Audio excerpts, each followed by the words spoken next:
Hi friends, Sahana form YouTube சேனலில் subscribe பண்ண எல்லோருக்கும் நன்றி. மேலும் சப்ஸ்கிரைப் பண்ணாதவங்க சகனா ஃபார்ம் யூடியூப் சேனலில் சப்ஸ்கிரைப் பண்ணிக்கோங்க. நம்ம தோப்பில் வந்து பார்த்திங்கன்னா பைப்லைன் போடுறதுக்காக நம்ம கிடங்கு எடுத்திருக்கோம். இது வந்து பார்த்திங்கன்னா முழுக்க லேபர் வச்சு தான் நம்ம எடுத்திருக்கோம். ஜேசிபி வச்சு நம்ம வந்து கிடங்கு எடுக்கலை. இது முழுக்க நம்ம வேலையாட்களை வச்சு தான் இன்றைக்கி கிடங்கு எடுத்திருக்கோம். கிட்டத்தட்ட பார்த்திங்கன்னா 2 to 2.5 அடி ஹைட்டில் நம்ம கிடங்கு எடுத்திருக்கோம். கிட்டத்தட்ட ஒரு பைப் தான் நம்ம போட போகிறோம். அதுக்காக தான் இன்றைக்கி முழுமிச்சா இன்றைக்கி வேலை நடந்துக்கிட்டு இருக்குது. எதுக்காகன்னு பார்த்திங்கன்னா, இது வந்து ஒரு 3.5 ஏக்கர் இடம். இந்த தோப்பு அதற்கப்புறம் உள்ள தரிசு எல்லாமே சேர்ந்து நம்ம பசுந்தீவனம் போட்டிருக்கோம். இன்னை வரைக்கும் கிட்டத்தட்ட ஒரு 600 அடி நீளத்துக்கு பைப்லேருந்து ஒரு 600 அடி நீளத்துக்கு வந்து பார்த்திங்கன்னா ஃபுல் அண்ட் ஃபுல் வாய்க்கால் பாசனமாக தான் இருந்துச்சு, தண்ணீர் பாசனம்.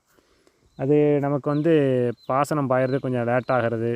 திடீர்னு தண்ணி கரண்டு போயிடுச்சுன்னா ஃபஸ்ட்டு வந்து பாஞ்சு வரதே கொஞ்சம் லேட்டாகிற காரணத்தினால பைப் லைன் போடலாம்னு பிளான் பண்ணியிருக்கோம். அதற்காக இன்றைக்கி கிட்டத்தட்ட ஒரு 3 நபர் வேலையாட்களை வச்சு இன்றைக்கி நம்ம கிடங்கு எடுத்திருக்கோம். இதில் தான் அடுத்து நம்ம பைப் லைன் பண்ண போகிறோம்.